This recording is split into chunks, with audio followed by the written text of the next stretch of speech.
Thanks everybody for signing up for this. I'm Alex Low, and today's session is titled the what, why, and how of community building. I assume that, if everybody is signed up, here today, there's probably something about community building that you already are doing.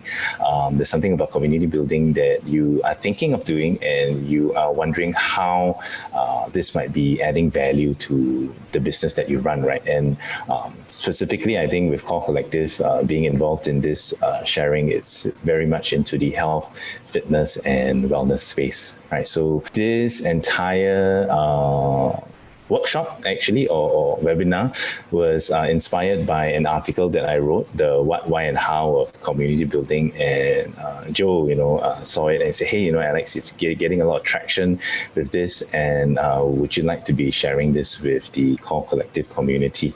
Right, so a little bit about me also. I am part of the Core Collective community. I run a business, a recovery business, and I rent a space at the Anson Road location for Core Collective. So I'm not there most of the time. The business is pretty much auto-run, but community building is really something that is close to my heart and I'm very passionate about. So it's something that I hope to be continuing to share and continuing to let people know more about. Right, so that's me. If you don't already have me on your LinkedIn, please search for me, Alex Low, and add me. I'd love to be friends or connected on LinkedIn, and we can talk more about what you're doing, or what I'm doing and how I might be able to assist you with whatever you're doing. I'm a coach, so I'm a business coach. I'm a life coach. This is something that is new in terms of my personal branding. I've had a very non-linear career in what I've done. I started out as playing professional water polo for Singapore, represented 4 years, and then I was a physical education teacher in the government school, in a junior college in Singapore. I did that for 8 years. In the 8 years that I was in education, I actually started a few businesses, from retail to F&B, marketing agency, tried to start tuition agency. Some didn't well, some didn't do well, but it was a really good journey in terms of being a business person, right? I call myself a generalist because of that, and because of the different businesses that I've had. I also had the opportunity after leaving education to go to Thailand to work. So I was in Bangkok for 4 years.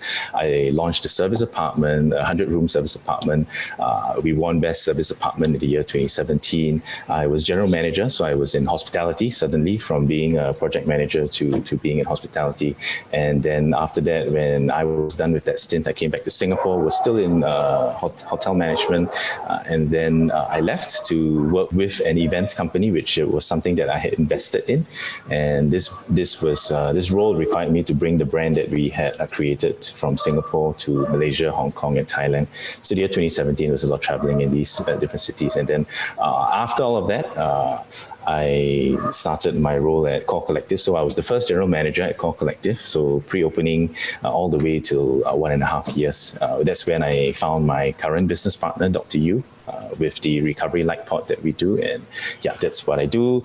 But a lot of other things that I do on the side, right? So community builder, what I'm doing, I have a collective that I started called Kampong Collective. And this is something that it's just about the same time that I left Core Collective. So it's a community for community builders. So if any of you are building community, I would love to invite you to join Kampong Collective. It's a safe space for different community builders in different verticals, different industries, and whether you're offline, online, whether you're, profit, non-profit, to come together to share best practices and just learn from each other.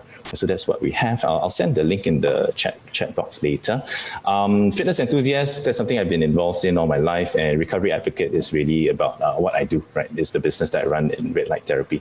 So that's me. The business I run right now is Avantia Wellness. Right. Before we begin, I would just like to do a quick poll to find out what each of you are currently, or where each of you are currently from and what each of you are doing. So if you're familiar with the platform Mentimeter, that's what I'll be using.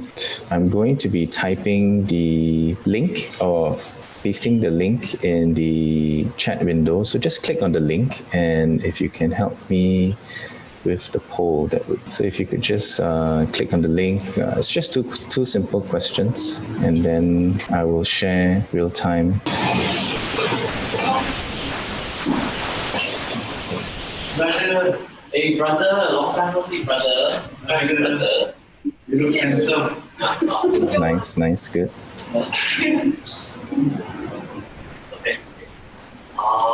Okay, all right. So this is the first question, right? What role do you play in the work that you do? The next question is that's the first question is what industry are you actually in?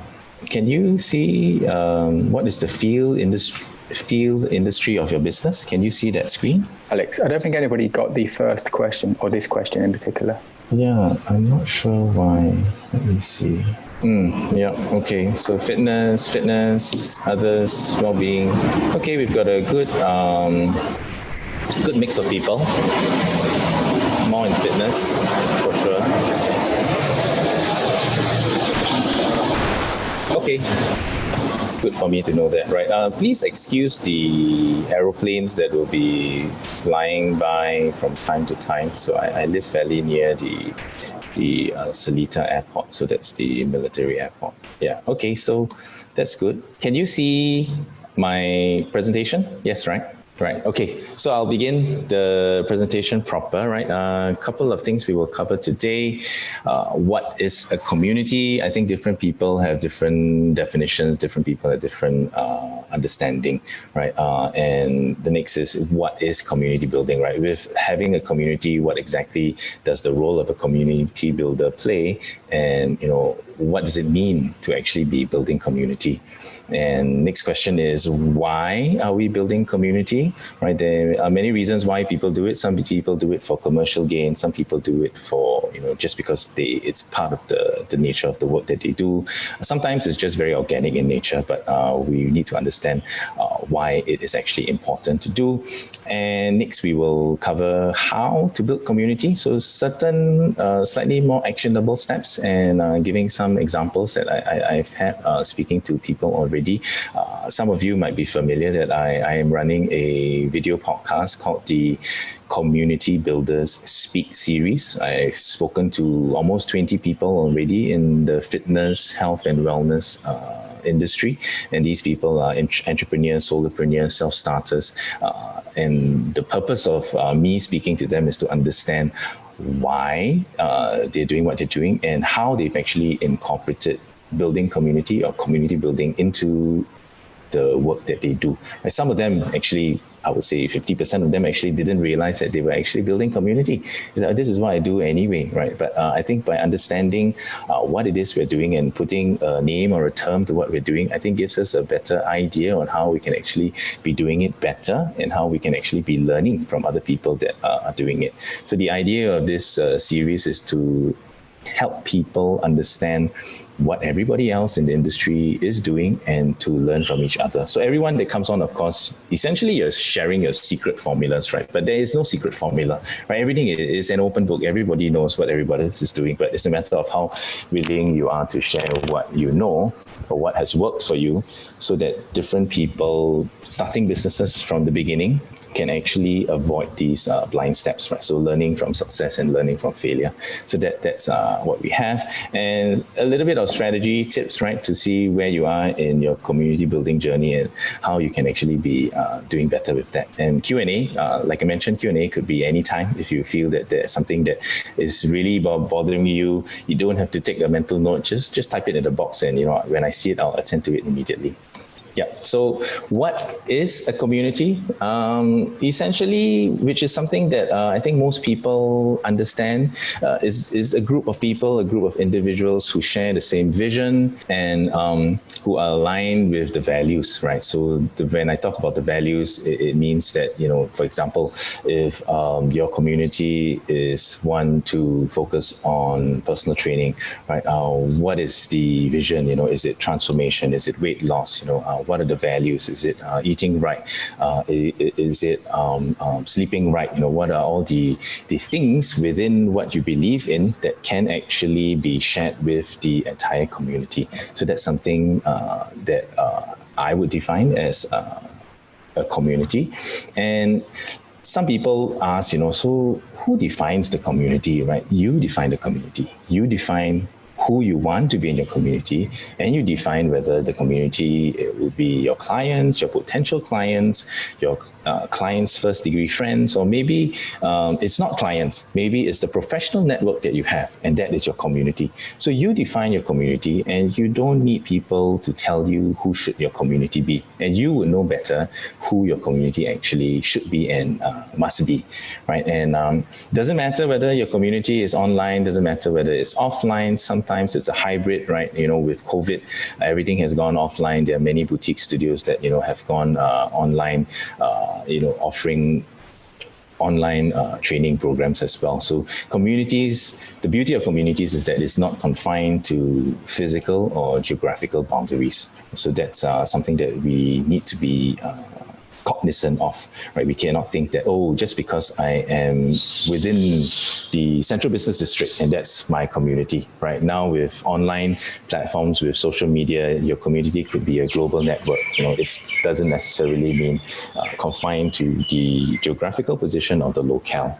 And there are niche communities, right? There are also larger, wider communities. Niche communities could be something like postpartum, or pregnancy ladies, or ACL, people recovering from ACL knee injuries.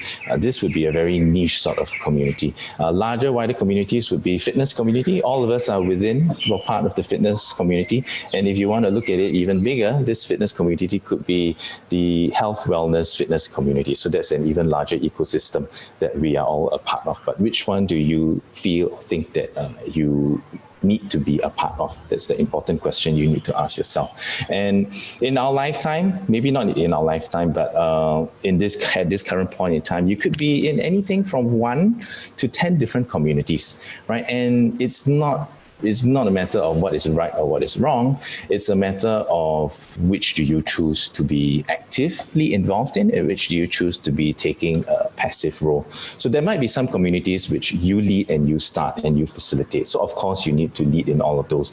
But how many of these can you actually be leading in, right?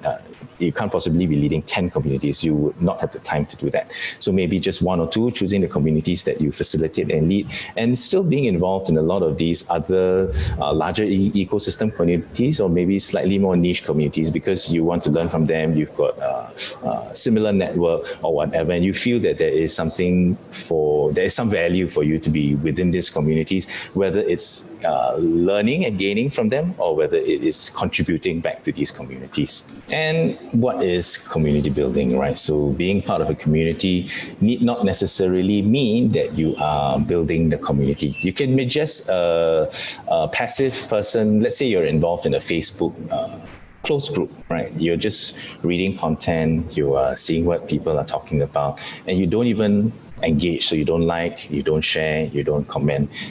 Does that mean that you're building community? No. Right, but you are part of a community because you are consuming the information that is being delivered by whoever is responsible for owning that community. What building community is that you are facilitating and you are a leader in that community and you're taking active steps, right? What are you doing to create rapport? What are you doing to build relationships with those within the community?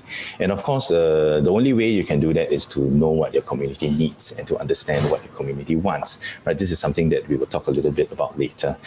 Different platforms, for you to communicate with your community. If you are running a fitness class, right? Or if you have clients, the one-on-one sessions with them or the group classes that you have them face-to-face, that is one way that you communicate with your community. But, are there any other ways? Is it your private personal or professional Instagram page that you communicate with them? Do you send weekly, monthly EDMs to them to communicate with them, right? How do you engage the community? And what are you doing to be the glue, right? To be the connectivity within that community. So I like to use the word glue because I think that it's easy to understand, and it's only if you are able to find that magic formula that you have that glue that gets everything to stick together. If you don't have that magic formula to find that glue, which might be a bit difficult for me to explain at this current point, but once you find that magic glue, you will be able to say, hey, community sticks, the community is sticky. The community isn't just sticky, the community is bringing more people to come and stick. Right? So what is it that you can actually do to get more sticky, to get the community connected? Why build community? I think some of us know, some of us maybe vaguely know, but really it is relevance, right? If you're clear on your vision of your business or why you do what you do, if you're clear on your values, right? And I believe that if you are already running a business, whether a personal business or a business that has been around for a couple of years already, you would have your vision, you would know what it is, you would have your mission, and you would have your set of values. And these are the things that you are communicating on a daily, weekly, monthly basis to the people that you interact with, right? Your clients or your professional network. And the relevance that we really have is for people to give people reason to want to be a part of your community. If people do not know what your vision is, they do not know what your values are, chances are of them wanting to be a part of the community would be very, very slim, right? So there needs to be, we talked about alignment earlier, right? So if you have no way to communicate what you believe in or what you are actually doing, then it would be difficult, or it would give little relevance or reason for people to want to be a part of the community. And by having relevance, we grow the community. Then you get more followers, right? And with a larger community, it also means that there will be more and more people that will know about you, or more and more people that will know about the product and service that you are providing, right? It could be personal training, group classes, it could be meditation, it could be massage, it could be, a health product, whatever, right? But you need to be able to establish that relevance. Next, of course, would be very important, loyalty, right? I think increasingly more and more businesses are realizing that, hey, I need to build this community. And community has been a buzzword in the past, 3, 4, 5 years. And I think that it really was on the up climb when, WeWork came to Singapore a couple of years ago, and everyone was talking about community, building community. And different businesses are already hiring community executives, hiring community managers. Everyone is trying to build community, but why are people building community, right? The reason is because businesses realize that by building community, you build that stickiness and you build that loyalty, right? So building alone is not enough. You need to engage, right? So that's something that we will also talk about a bit later, right? And with this engagement, with this building, that's when you would translate your community into retention, you would translate your community into potential sales, right? But one thing that we need to understand that this is a long-term game, right? We're not talking about 1 week you get things done. We're not even talking about 4 weeks. We're talking about 6 months. We're talking about 12 months. We're talking about 24 months sort of window or milestone that you should be looking at when you are building community. If you are able to provide sufficient relevance and build strong enough loyalty, there could be a client of yours right now, right? And maybe because of COVID has been forced to relocate back to his or own country. But 6 months down the road, somebody calls you up and says, hey, I heard from so-and-so that you're really good at this, and I would really love to come and try your class, try your service or whatever. And this is because of the community, the relevance that you managed to create with this particular client. And this was actually created 6 months before, and not something that happened immediately.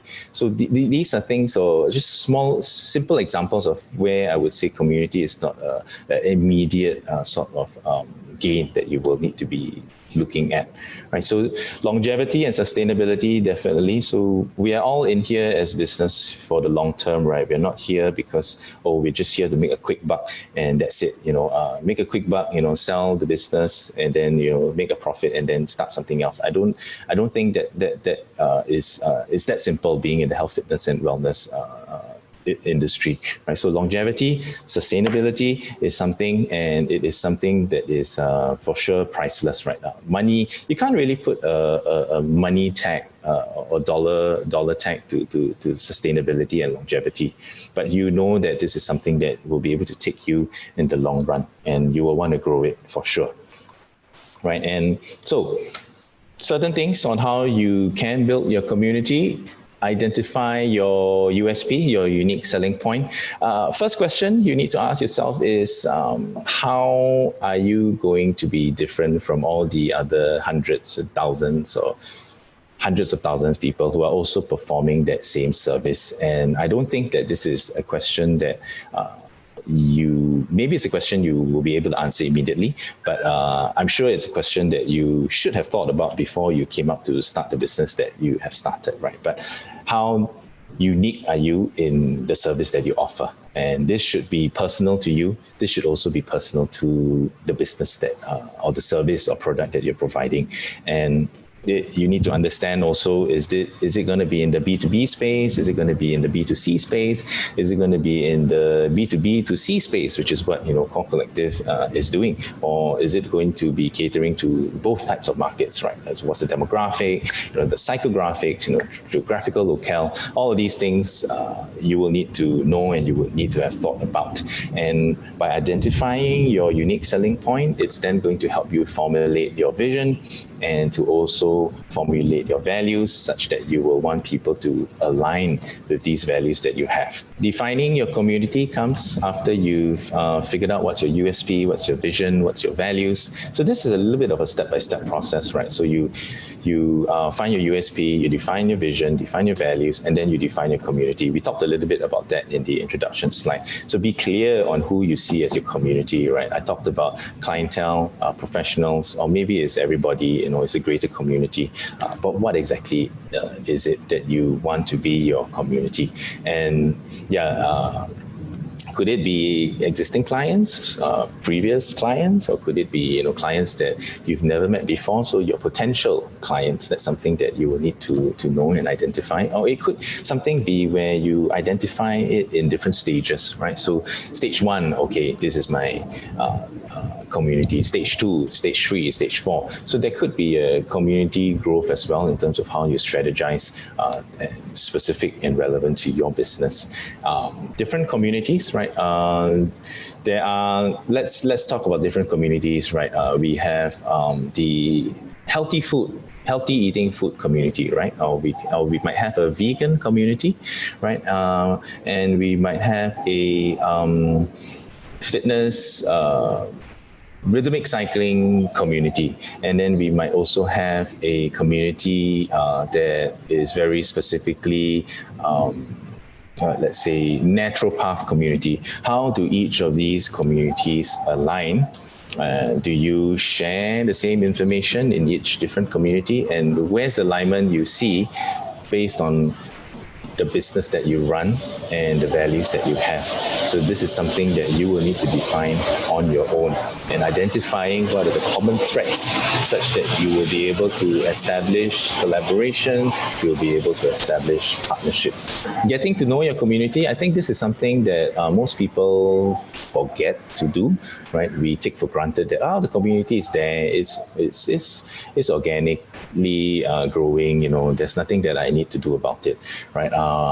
But if you are not able to get to know your community will shift along the way. It's not always the same, right? Different people will come and go, and the different services or offerings or trends that are happening would determine the shift in the community, right? So having, of course, the community aligned with your vision and values is wonderful, right? But if you don't understand what they need based on trends, based on whatever that's happening, for example, let's take COVID, for example, right? everyone is going online. If you choose to not go online, then you are already losing out, because the community needs the online presence. And if you feel that, oh, that's not what I want to offer, because it's not what I'm technophobic, I hate to look at myself in the camera, I hate to be doing this, I don't like, then you'll be left behind, and essentially your community will be gone, because you no longer be able to meet the need of the community, right? And then your community will not survive. So having frequent informal conversations with your community, what are the different touch points that you have with your community? I mentioned earlier, is it EDM? But EDM is just a one-way, right? What is the sort of interaction that you have? Which sort of engagement do you have is two-way that you can have with your community? How often are you doing surveys and polls and feedback to understand about the service or that you offer, or the product that they are using, right? So if you don't understand their needs on a frequent basis, I'm not talking about every day, right? I'm not talking, maybe it could be a quarterly sort of feedback, then you will not be able to understand the needs of what your community is looking for. And talking about needs, we also need to understand what are the modes of communicating, right? So I just use Mentimeter as an example. There could be a Google Forms, there could be Typeform. There's so many. It could be a Google survey, a Facebook survey. There are different ways that you can conduct these surveys, or it could be just informal, qualitative chats that you have with your client before sessions or after sessions. So this is something that you will need to identify and what works best for you. I already said, communities' needs will change periodically. So this is something that you will need to know, and you need to shift accordingly. And something that I cannot stress enough, right, is to be yourself, right? I think that we all know a fake person when we meet him or her, right? So if you are not authentic in the way that you are presenting yourself, if your persona as a online and offline is not the same, if your persona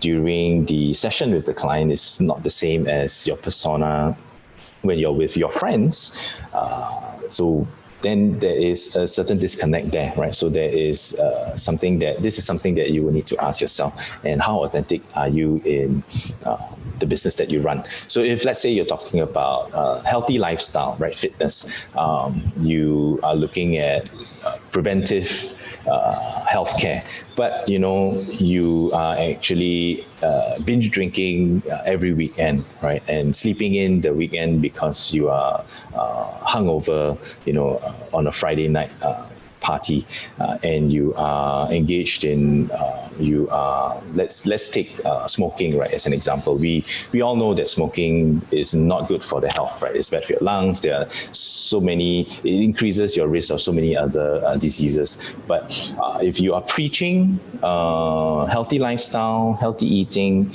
because of the fact that you believe in preventive health, then doing something like the binge drinking and smoking is totally unauthentic already. So it's not in line with who you are as a person and what you do. And if clients or people within the industry know about this, it definitely would put you at a disadvantage compared to somebody else who's offering the same service or the same product, right? So online, offline, personal and professional persona, I feel should be more or less the same. Of course, there are certain things that you might not want to share too much, right? Where, for example, what you do with your wife, what you do with your children. It's up to you how much you will want to share. But I think that it's important, for people in your community or people or your clients or the professional network to know that, yes, you have a job at home. Yes, you've got a pet hamster, right? Yes, you've got a 2-year-old that's celebrating his birthday in 2 months, right? So these are things that I think help you be more authentic and help people relate to you a lot better, and knowing you as a real person and not somebody that is just there, be giving out instructions and training you, right, or providing a service or product. So this is something that I feel super important. Be consistent, right? Don't be somebody one week and be another person the next week. The community needs to feel like they know you, and your consistency is going to help them. Your consistency is going to help them be able to relate to you more, and to build that trust and that credibility. I think this is something that we need to be very, very mindful of. So if you are authentic, yes, but if sometimes you're authentic, sometimes you're not, then there's no consistency, and then that credibility and trust is already lost. And with the credibility and trust lost, it takes a lot, many weeks, many months, many years. Many months, many weeks, many years, to actually build that up. So this is something we need to be very, very mindful of. Invest time, right? I already said this is not a short-term game. We're looking at 6 months minimum. If you're not willing to put in that time because you think, waste time, it's so tedious, I can't imagine doing this, can't imagine doing that, you are not going to be able to be successfully building and engaging the community, right? Invest your time, speak to people. Read my Community Builders Speak series, right? Watch the recordings, come and speak to me, right? Talk to people who've already done it, and talk to people that have done it and have been successful, right? If they don't want to speak to you, it doesn't matter. There are tons of people out there that are building community, and tons of people out there that will be willing to share such information with you. So yeah, you need to invest time, and you need to spend, I would say spend money, but it's time and resources that you need to have, right? And your heart needs to be in the right place to make sure that you get this right. And the benefits would be experienced in the most unexpected and minute of incidences, right? The example I gave earlier of the client who had to be sent back and suddenly refer somebody to you, right? So that's something that you would least expect, but it happened. Strategic tips on how you could be moving forward, right? Where and how are you communicating so these questions I already raised earlier in the earlier slides, but I think it's more of putting it out there so that you can think about that. So if there's something that you want to be able to say, okay, what are the action steps that I need next after listening to Alex speak for this 40 minutes, 60 minutes. It's understanding where and how are you in communicating your community vision and values, right? And do you have an online presence? I think that it's super important, right, to have online presence. It's not possible for you to say that, I'm very happy doing the face-to-face, and I don't need online presence. So if you want to build community, you need to have that online presence. And if you don't have one, it's time to build one. And if you don't know how to build one, that's where we talk about investing time and resources, right? So you need to invest that time, invest the resources, learn how to build one. And next is, what do clients in the community know you for or know you as? Hopefully, right, if you speak to people in the industry and say, hey, Alex, Alex, he's a real community guy. He likes to talk about community, he builds community, and he gives good tips and that I have benefited from in community. So that's something that people know me for, right? If you're in that space, what do people actually know you for? And I think this is something good for you to ask yourself. It could be even good for you to ask your clients, your friends, and the community that you've already built and that you've already established. Is it, I see right in front of my face, it's dance assembly, right? So is it jazz dance that people know you for? Is it ballet that people know you for? So that's something that you need to have and that you need to have established. And it could be even more specific than that, right? Jazz, but what type of jazz? What specifically is it?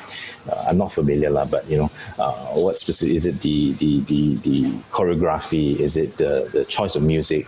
Is it the whatever? So that is something that you'll be able to identify and that people know you for and know you as.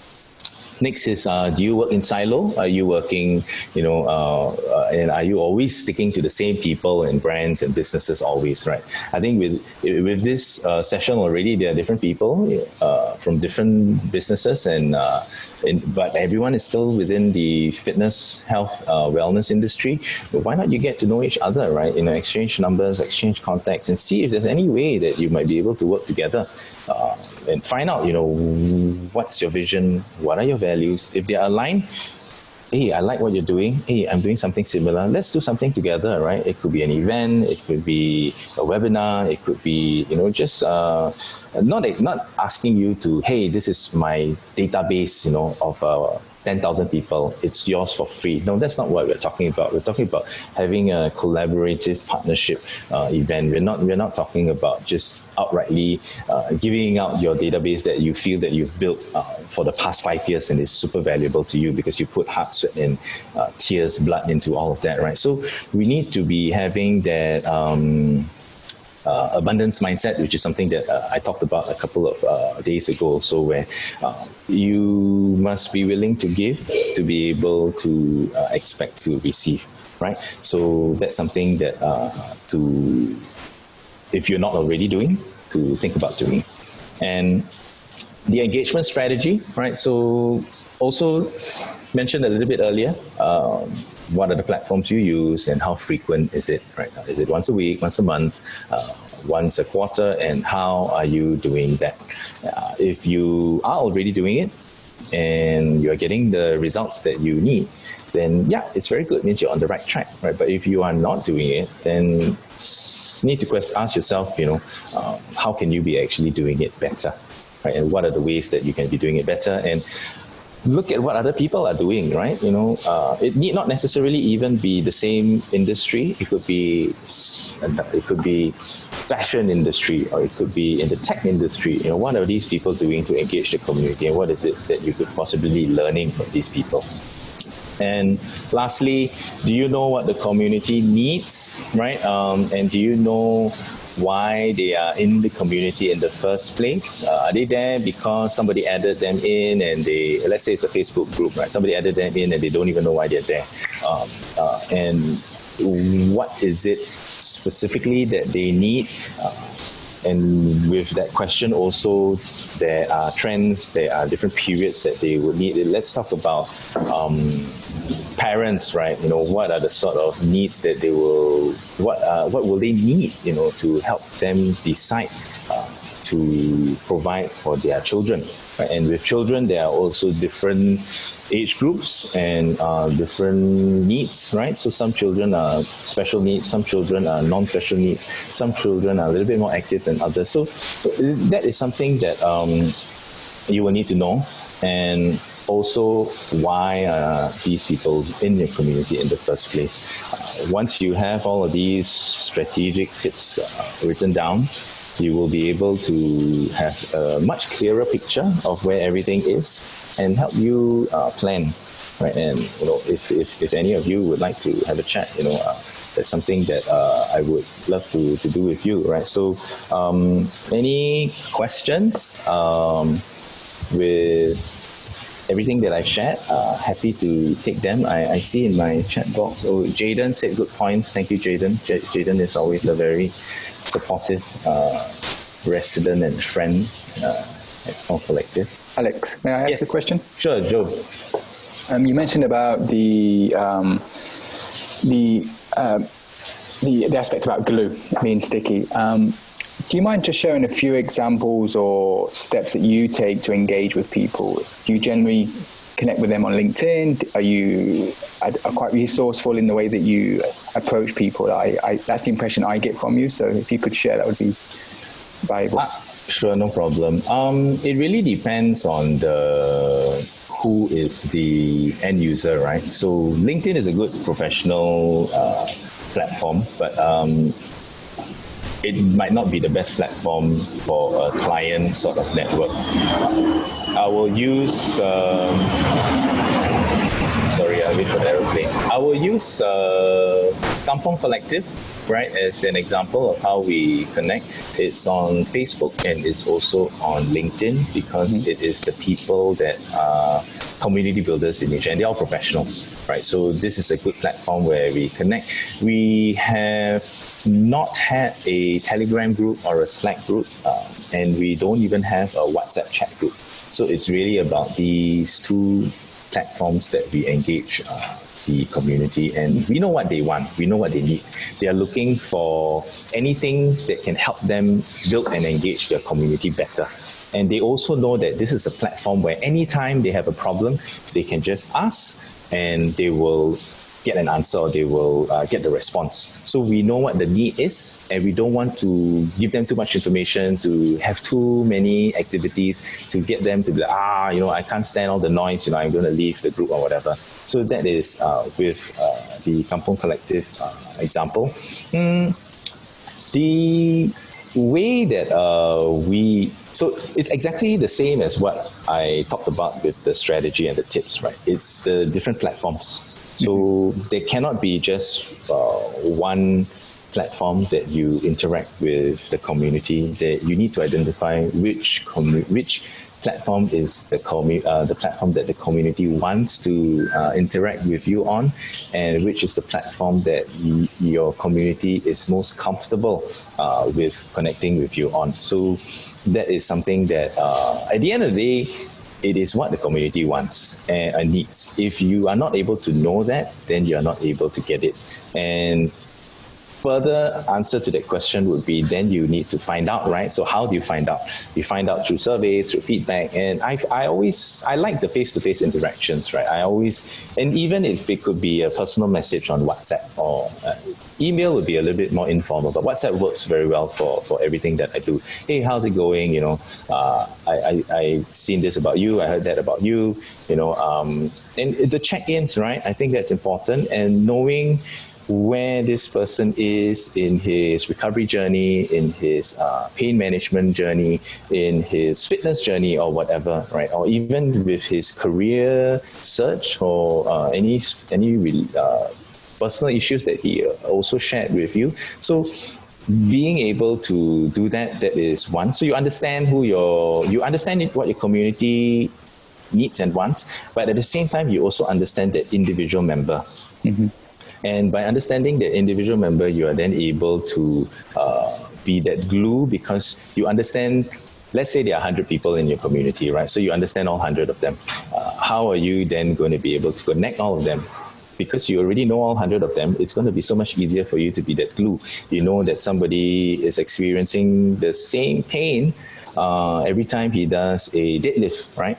So, hey, let me connect you with this person if you don't mind, right? He is experiencing the same pain, and he managed to do certain things that he found relief, right? So that is being the glue and connecting the community. And this is just a simple example, but I think to summarize all of that, it's understanding what the community needs and wants, and then understanding each member in the community, and then being able to provide that connectivity, not just for one specific individual or member, but to be able to amplify that to the greater community. Some question that people might ask would be, what if your community is 10,000 big, right? So then that's where different platforms would have to come into play, and that's where you would need to be able to multiply that effect, right? I believe that all the people within this session today are small business owners, and that's also my specialization, right? Small business owners. We are not looking at 20,000 sort of database or 100,000 sort of database. It's how do we get this tight group of community, or how do we establish our tight group of community to be able to understand them better and to be able to provide more for them. So that's where I'm coming from, and hopefully that answered your question. Yeah, it did. And in saying that, there's a question that just came in. I'm not sure if it's relevant to what we're discussing, but let's see what we can do. Can you see Alex? It's from Lavana. She's got over 20,000 followers on Facebook. Mm-hmm. Engagement has been good. But I think what she's saying here, she hasn't been able to convert them into leads. Mm-hmm. Do you have any advice? Okay. First of all, maybe I can ask Lavanya. Thanks for your question. May I know what service you are providing? She's group class instructor. Okay, group class instructors specific to Teaching dance. Dance. Okay, so I guess we need to understand, what is the form of engagement? Is it just likes? Is it comments? Are people asking questions? Yeah, how with 20,000 followers on your Facebook page, that's very good. But when did this followership start, right? Was it 5 years ago? Was it 1 year ago? Well, these people from 5 years ago might already have moved on to be in another stage of their life and might not be interested in, the service that you provide anymore. Maybe out of these 20,000, how many of them are not based in Singapore, right? Because with online, there could possibly be 50% of them who are actually not physically located here.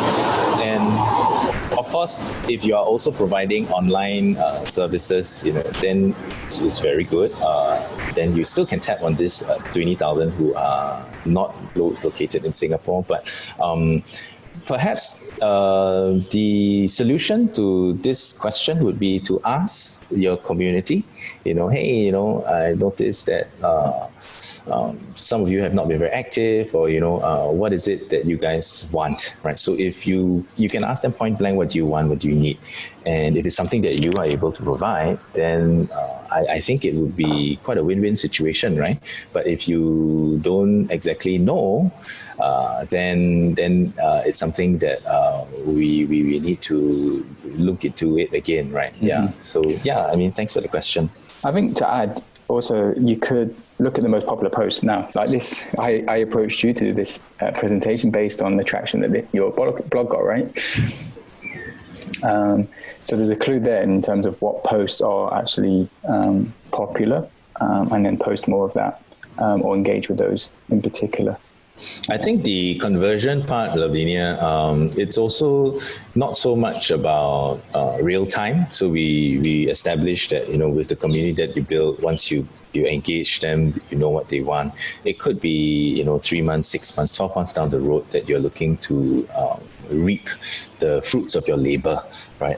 It cannot be an immediate thing. If you're looking for something immediate, go run a Facebook campaign, get the sales leads in, build your pipeline and funnel, then you will need to spend money to get that. But with community building, we are not looking at short-term gain. Yeah, that's something that is not so relevant to what we are doing. Does anybody else have any more questions? It doesn't look like any more questions are coming in. No problem. Yeah, I don't have any questions either, actually. Sure. Thank you, Alex, for presenting and sharing how to build a community. There was some real key takeaways, especially for me. For everybody else, thank you for being here. Thank you for being part of this session and taking time out on your afternoon. My name is Joe Johani of Core Collective. And as Alex has said, he is based at Core Collective too. And actually, he don't give himself credit, because he has built tremendous amount of partnerships with the Nova 4 here at Core Collective, and partnering with personal trainers and the other residents. And I think how that came about, which touches on what Alex said, is what's important to the end user, what's important to the client. And in this particular instance, it was the recovery of the personal trainer client, because they put themselves under tremendous amount of stress in the gym. They of course need that recovery, and that's where Alex found a niche for himself and partnered with the trainers here and the other residents. So I thought I'd share that, Alex, because you have done very well at that as well. And thank you for sharing this once again to the community. And this time next week we have another presentation. It's actually from our very own marketing team, so I'm quite excited about that one. So I will send out details with regards to that. There will be a recording of this session too, so I will share that too for those that would like a copy of that. And Alex, I'll send your photos over as well. Hey, thank you. Yeah, and before we end, I'm actually willing, or was happy, because before the session I heard from Joe that there were almost 30 people that signed up. Looks like not everybody, the attrition today was quite high, but yeah, everybody, or there are only a few of you, please email me your name, business name, your nature of business, number of years in the business, and why would you like some help, I'd be happy to talk you through your community strategy and see where I might be able to assist you with that for your business, right? So hopefully that at least makes your time a little bit more worthwhile. There's more bonus and value to the 1 hour that we've had. Excellent. Alex, I will share that as well once we send out a follow-up email as well. Sure. Thank you. Yep. Okay, guys. Thank you for your time, and I'll hopefully see you next week. Cheers, everyone. Thank you. Have a good day.